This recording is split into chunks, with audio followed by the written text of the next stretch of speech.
Thanks for staying with us here on Breakfast Central. Let's take a look at the front pages of the newspapers for today on a Tuesday. Our in-house analyst happens to be the publisher of the niche newspaper, Mr. Ikechukwu Amaechi, joins us live in the studio. Good morning and welcome. Good morning, Joe. How are you? I'm good. Good morning. Olive. Good to see you. Good You are morning. wearing olive green. All right. Okay, let's start off right away without further ado. Let's see what we have on the front pages. We're going to start off with our very first paper. Let's look at This Nigeria. This Nigerian newspaper, the front page there says, FAC, federal government enforces direct oil revenue remittance. It's bringing a lot of conversations. Earlier on, we did speak with a member of Pengassin, and then we also saw them engage in a press briefing yesterday. Nigeria's inflation may rise over U.S.-Iran conflict, research center warns. What Nigeria could gain from elevated crude prices would be lost to inflation and attendant economic hardship. Senator Piggy's remains return. You can see on the front page there's family members and, of course, the FCT minister, who happens to be a close friend to the late senator. FCT ESCO approves 8.16 billion naira for waste security. Police Council confirms this as substantive IGP. We have that story as well. El-Rufai's family challenges ICPC probe, alleges forged warrant. ICPC claims it found spy gadgets in ex-Kaduna's governor's Abuja home, and recent statement released by the ICPC shows that the gadgets they may have found, well, didn't really look like it was, a wiretapping one. But let me come to Mr. Amechi, who's here with us. Quickly, I'd like us to start off first with the big one. El-Rufai's family. Let's look at the challenge, the back and forth. We did see wiretapping. The son comes out and says this is witch hunting. There was no such thing found because he was present, the wife was present when the search was on. The warrants, they say, is not original. I don't know. What are we looking at? Well, it is something not to be El-Rufai's or the word of El-Rufai's family against that of ICPC. Of course, they said they found wiretapping gadgets in El-Rufai's Abuja home when they searched it last time. But of course, the family has now come out to say that that is a lie because they were there when that search was not conducted. And that what was found were discarded mobile phones and things like chargers and all that. In other words, what they found was accessories, mobile phones, discarded mobile phones and accessories. I would believe that whatever it is that they found, because that's the way searches are conducted.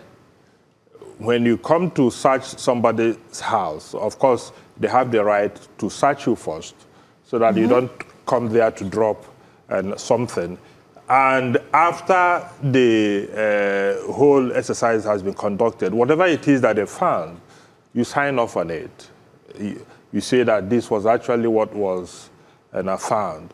So I would think that that process was duly followed so that at the end of the day, whatever it is ICPC said they found there, that the family also corroborated that indeed this was not found. So it is not left for the experts to actually say that these and these and these that we have found, which the family signed off on, are actually wiretapping gadgets or not. But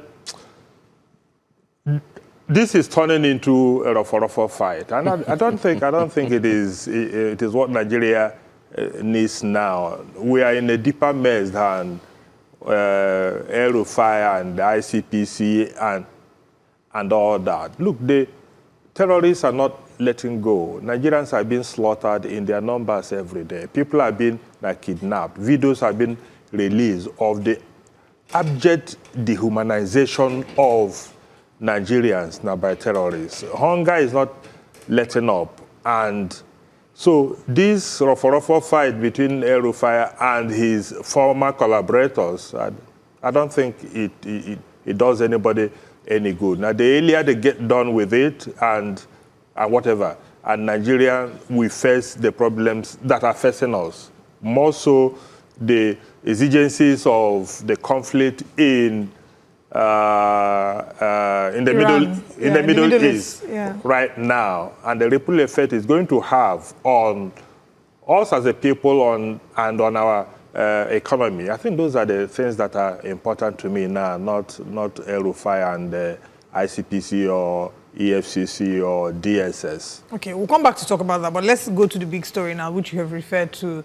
Nigeria, what Nigeria stands to gain or lose from the conflicts between the US, Israel, and Iran is the big story. Nigeria's inflation may rise over US-Iran conflict, Research Center warns. What Nigeria could gain from elevated crude prices will be lost to inflation and attendant economic hardship.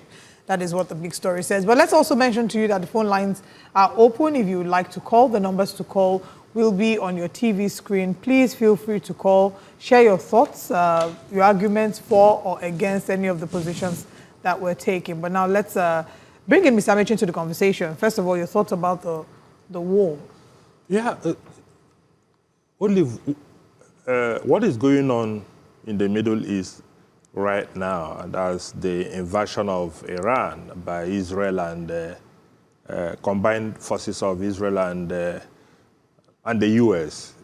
It is rather sad because, you know, when we stay here and hear of war, the people that are being bombed every day, the people that are being killed, as at yesterday, I think the Iranians have confirmed that 550-something Iranians have been killed in just 2 days.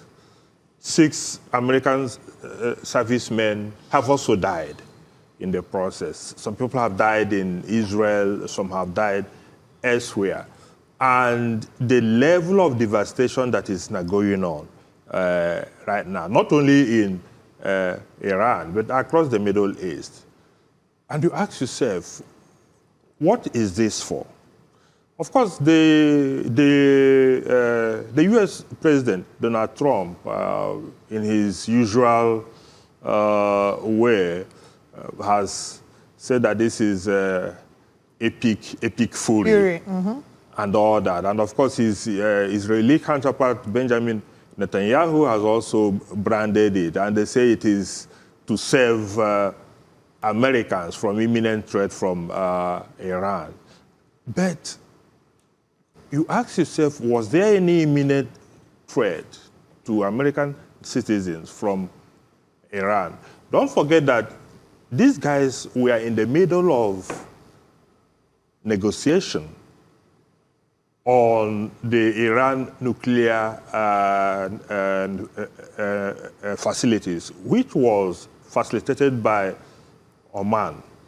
The foreign minister of Oman was in the US, I think a day or so before these guys started bombing Iran, and said that of all the things that were on the table, Iran had agreed to all of them, including never ever. They used that word that Iran said never ever to develop nuclear weapons, which has never happened before. So what is Donald Trump now talking about? Why is he lying to American people? This is a man who, while running for the presidency, promised that he was not going to engage in any war, even the ones that were being fought then, that he was going to win them down and move on. This is a man who has invaded countries. As at the last count, now this guy has bombed more than 6, including Nigeria. And you ask yourself, is this the way to make America great again? What on earth? What crime did Iran commit? I know there are so many people who, also based on Western propaganda, would tell you Iran is an evil nation, it is this, it is that. But when if you are a dispassionate analyst and observer of international affairs, you find out that since after the Islamic Revolution, Iran has been the country that has been attacked. Iran has been the country. Iran has never invaded any other country. Iran has been the country that has been attacked. Is scientists being killed almost on daily or weekly or monthly basis, and America imposed sanctions, crippling sanctions, which was what led to, of course, the rising cost of living in Iran. That led to the protests in January. That led to the protests. So the same people who caused the high cost of living or the crippling of the Iranian economy were the same people who pushed Iranians to protest and, of course, that came from behind to say, you are killing your people. In Minnesota, the ICE killed 2 Americans, all in the name of fighting illegal immigration or so, illegal migrants. So I don't see any other country where thousands of people will be out on the street and the government will not react one way or the other. So coming back to your question, Iran, of course, said, if we are attacked, we will strike back. And they're striking back. I'm not under any illusion that Iran will defeat America or defeat combined forces of Israel and America, but they have also a right to defend themselves for whatever it is worth.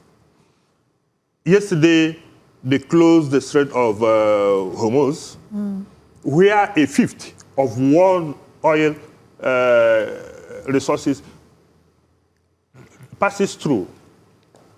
About 20% of oil transportation goes through that Strait of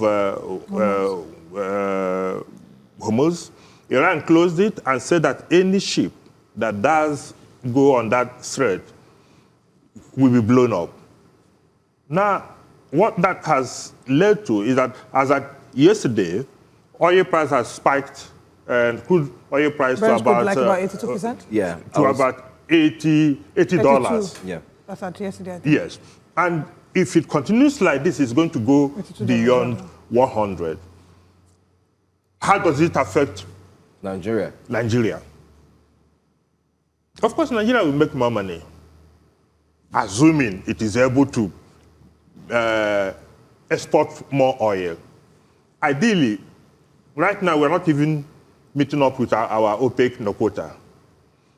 But even if we remain where we are now, because of the higher price, we're going to make more money. But making more money also means that buying petroleum products, we're going to pay more.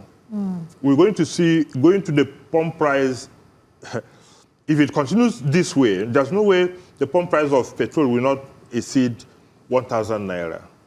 Already, the Dangote refinery has increased the whatever from 750 something to 800 naira.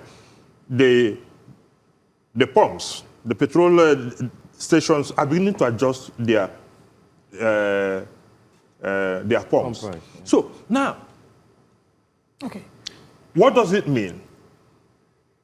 Will these funds now coming in, is it going to translate to Nigerian government warehousing this excess revenue, as it were? I mean, and that's a very valid question to ask, especially, I mean, you've talked about Brent could having risen to about $80. our budget was premised on about $64 per barrel. So that's a lot of money. So with the common man, layman knowledge, you would think that this will benefit us totally. But we'll go into details of that. We have a call. Ejike is calling from, I think, Plateau State.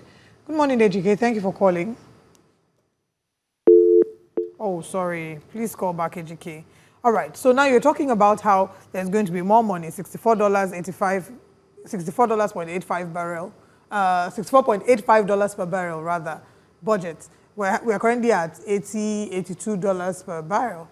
You're saying there are projections to get 200. Some are even saying 120, more money. But how will this then affect us? If there's more money coming in, shouldn't that make the quality of life better? You've talked about Dangote refinery. There are those who are saying that, like I saw on the front page, it says that even though there's more money, the inflation would also affect it. Exactly. Because if the price of petroleum products spike, as it will, it then means it's going to affect every other thing. Now, the money in the... And don't forget, this is not the first time we're going to have oil windfall coming particularly from this same Gulf crisis in the Gulf region. In the past, what did we do with all the money? Even the removal of the subsidy in 2023, precisely on May 29th, 2023. All right, let's pause there and quickly take this call from Uche. Uche is calling from Abia. Good morning, Uche. Good morning, Uche. Please go ahead with your comments. Yeah, thank you for having me. Thank you for joining us. You see, nobody in his right thinking sense will support what Trump is doing. Most of the things he is doing, I don't think anybody will support him. Look at Gaza. Look at Venezuela. Look at what is happening in Iran. But my concern is our people that are demonstrating.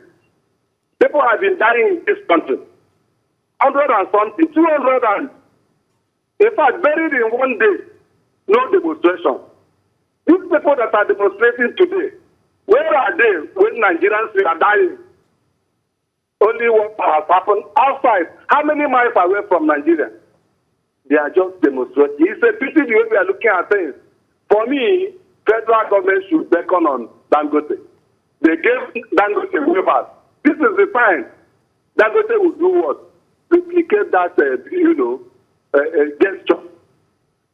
We don't want this thing to rise. Nigerians are suffering. I don't see how a government worker that earns 70,000 naira minimum wage will transport himself to work. Let Nigeria, federal government of Nigeria, be on Dangote so that Dangote will supply all whatever we need. Let them supply in crude oil. God bless you people. That's my own contribution. Thank you very much, Uche, for that contribution. Okay. Uche raised a very valid point. Of course, the Iranians are Shia Muslims. And the people who were protesting yesterday in Nigeria belong to that group. In as much as, like I said before, what is going on in Iran, I don't think there's anybody who will say, look, it is good that Donald Trump is doing what he's doing in Iran. But we must also be careful in Nigeria that we don't escalate. There are people actually, I beg to differ, there are people that are actually in support of what Donald Trump is doing. There are people that are celebrating, those especially celebrating the killing of the Ayatollah. They say that the quality of life was restrictive in terms of how they were kicking against Western influence and how a lot of them, their human, economic, and social rights were stripped away from them. You see people, even those who have fled to America, celebrating in America. We've seen pockets of people demonstrating to celebrate. So, there are Cubans who also fled Cuba, living in America. That's also the way they celebrate anytime, anything. But you ask yourself, the Islamic republic that was established after the overthrow of the Shia is by no means now perfect, and there's no government that is perfect. But Iran is not the most restrictive in terms of that when it comes to the, in fact, Islam is not, Iran is not even more restrictive than even Saudi Arabia. When did women in Saudi Arabia even start riding bikes or even driving cars? So, there are those who, of course, now belong to the old regime that was overthrown. They will never be happy. Like the son of the Shia who lives in the US, he has applauded the destruction of his country. He has applauded the destruction of his country. The same way some Libyans applauded the destruction of Libya. Where is Libya today? Since the killing of Muammar Gaddafi. Where is Iraq today? Since the same US led a coalition of the willing to destroy Iraq. Oliver, I can assure you, they can rejoice as much as they want to. But if this wanton destruction of Iran that is going on now, if it goes on and there is a regime change, Iran will never be the same again. Who will facilitate the regime change? Is it the Iranian people or the United States? Are we seeing a repeat of what's happened in Venezuela? What, of course, Donald Trump has now stated unequivocally that his primary goal is to effect regime change in Iran. And one of the things they are doing is to decapitate the entire Iranian leadership. They are doing that right now. Of course, they have killed the Ayatollah Ali Khamenei, and most of the people who are at the commanding heights of government in Iran. So what they are trying to do is to eliminate these people, weaken the regime, and instigate a mass protest. Up to now, despite the fact that the Ayatollah is dead and all that, it is still in early days. They may still provoke what they are planning to do, but there hasn't been that mass jubilation in Iran as per people wanting to take over, saying, oh, we have been liberated. To be fair, there's been a lot more mourning we've seen in Iran. People are mourning, outside. People are crying every day. So when and America is not doing what it's doing in Iran because they love Iranians. I must say that it is not because they so much love Iranians. The same way it is not because Americans loved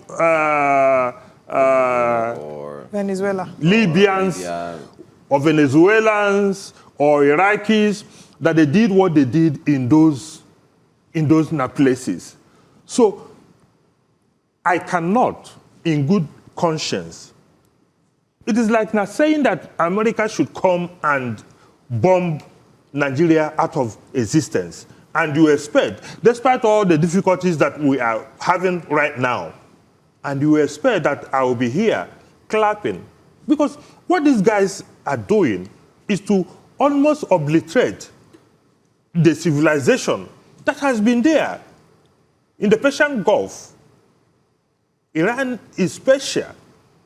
A civilization that predated even the American civilization. You are obliterating it just because you don't like the faces of people who are there. And what were they doing? They wanted their country to be better. The Shia was there as somebody who was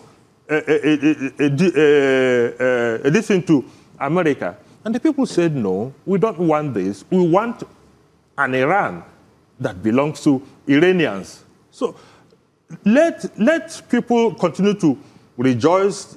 The children of the Shia that are in America, let them prepare. Go back to Iran and take over. And let us see how Iran will pan out. All right, as we wrap up the conversations regarding the U.S., Israel, Iran conflict, I'll take the big story on the front page of The Punch before I move back to the Nigerian Tribune. The big story on the front page of Punch says Israel-Iran tensions. U.S. alerts citizens in Nigeria as Shiite protest rocks Lagos. Police heighten security after Kano, Bauchi, Gombe, Yobe demonstrations. Protesters condemn strikes, vow peaceful rally amid global tensions. Crisis grounds hundreds of Nigerian passengers. That's the update there. But let's go back to the front page of the Nigerian Tribune after we take this call from Abuja. Ikechukwu is coming in. Good morning, Ikechukwu. Thanks for calling from Abuja. I am calling from Abuja in respect to your discussion this morning. You're welcome. Go on. What we are facing in this world, the entire world, we see things happening, we turn it the other way around. My brother who is analyzing what you are saying now, I don't believe in him. I don't accept. What America is doing is to save the world. These people are stubborn. These people are killing people, their own people, jailing their own people. I've been in Iran before. I've been in Iran. People don't have freedom. This man has killed more than 62,000 people. See, can somebody remain in power for decades, 40-something years? You are killing your people. You are doing a lot of things. People are celebrating. Don't say that they are not celebrating. They are celebrating his followers that are mourning. Please, let us, even if the man will come to Nigeria, is it no more better for us? Like the way he came to Sokoto the other day. We are dying. We are people. The world is not at peace. This man, as he is dead now, Middle East will be at rest. It will be at rest. He's the one sponsoring the whole terrorism in the world. Let us call spade a spade. Let us not say America do this, America did not do that. Is it today they started warning him? Is it today they asked him to stop that nuclear weapon manufacturing? Please, that is what I want to say. We are in support of it. I, personally, am drinking my wine. Thank you. At least he said I. Let's get that. I know where the likes of Ikechukwu are coming from. And it is sad. It is sad. But the truth of the matter is that the killing of Muammar Gaddafi did not bring peace to Libya. No. The killing of Saddam Hussein did not bring peace to Iraq. I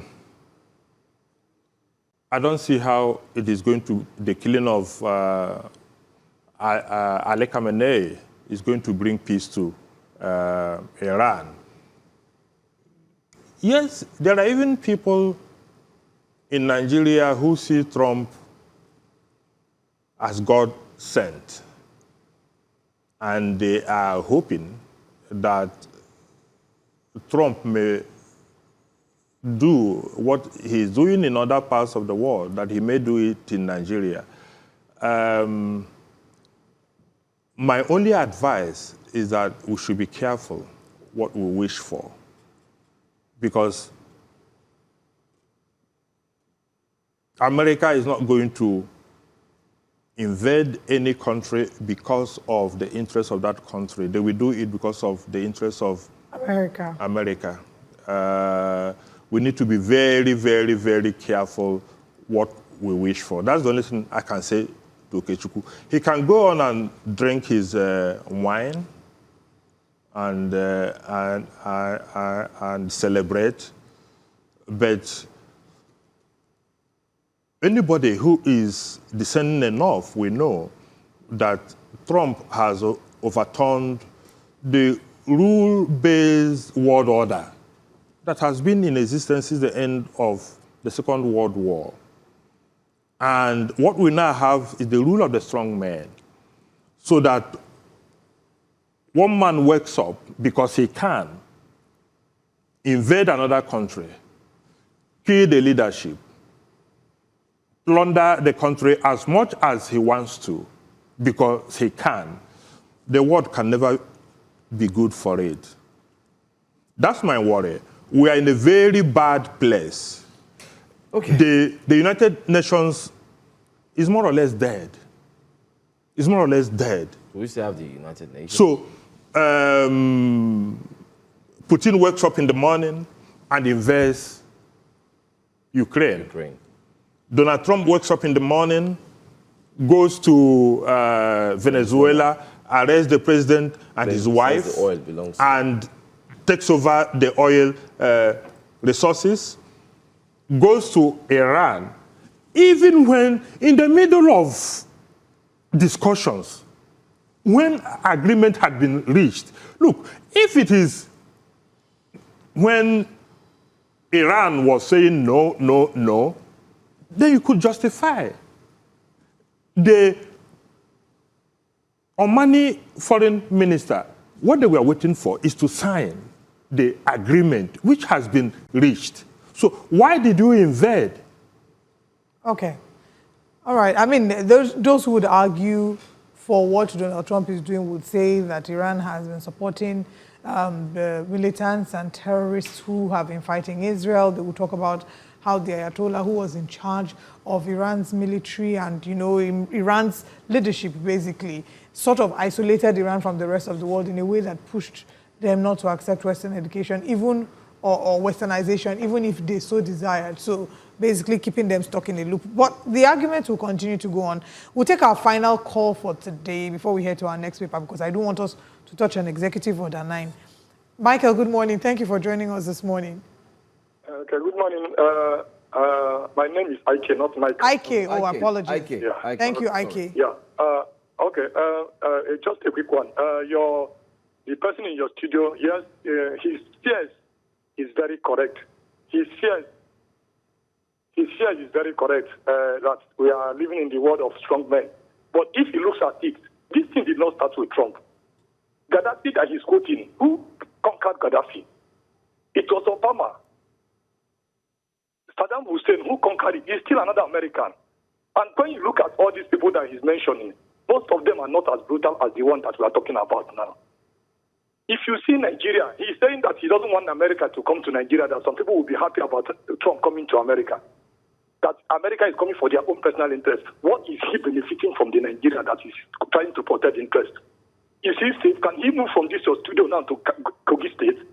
Can he move from this studio now to Ondo State? Freely, can he do that without any security? Most often we try to attach ourselves to just material things. If America can come to Nigeria and share our resources into two and take one and give us peace, give us security, give us, at least if you are sleeping, you will sleep and wake up in the morning and not being a dead body the next day. I think it is better. Let us just look at things from perspective. Let us not be saying America, America, America, Trump, Trump, Trump, Trump. As if to say it's the worst or this thing. What of the one from Russia? So let him stop jiggling. The thing is that nobody has solution to this thing. Everybody will come and do his own solution and go. Another person will come and do his own and go.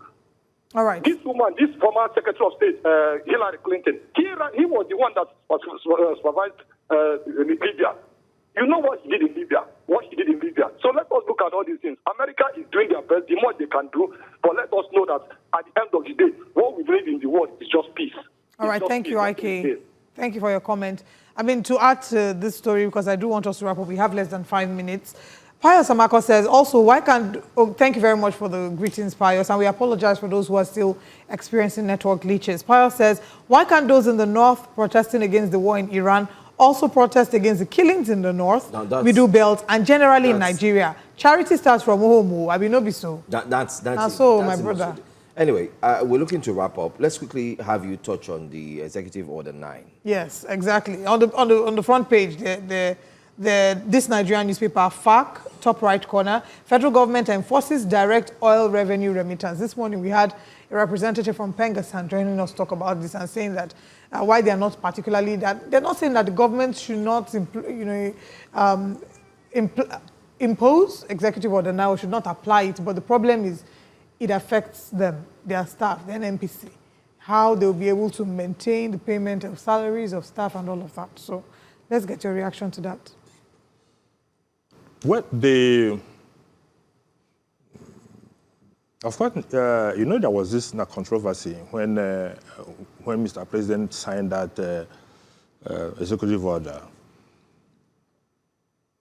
Again, what it means is that there will be more money in the coffers of the government. And it wasn't surprising that the governors have also now signed up to it, because if more money is remitted into the federation account, that means there'll be more money to share. What Pengassan and co are saying, of course, based on the PIA, Petroleum Industry Act, the money that the NNPC was supposed to take up front was to take care of all these things. Now that this money is going straight into the federation account, will there still be money to do what ought to be done? But the question to ask in the first place is that should the NNPCL, which is a limited liability company, take so much from public treasury for money that ought to have gone to the common till?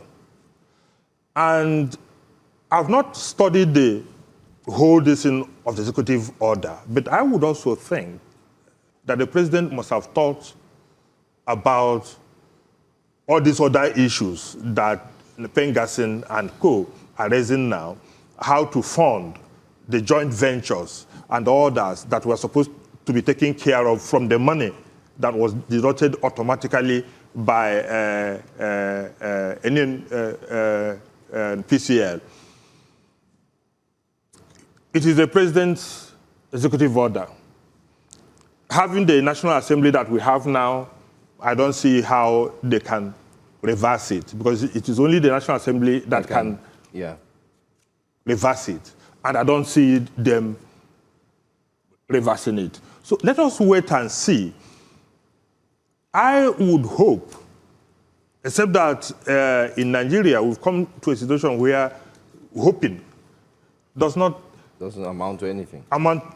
But I would hope that the government will be able to use this quantum of money that is coming in to actually service the common good. So that Nigerians, at the end of the day, we feel like people, citizens of a country that is a major oil-producing country in the world. If that is the idea, fair enough. But if it is to have more money in the coffers of the executive to fritter away, then we will still be where we were, even when the money was with NNPCL. So it is work in progress. Let's see how it goes. But I won't leave this station without sounding note of warning, like I did earlier. We must be careful what we wish for. It's easy to say, look at the destruction going on in Iran right now. It is easy to say, come and attack, come and do this, take half of the oil and let us use half.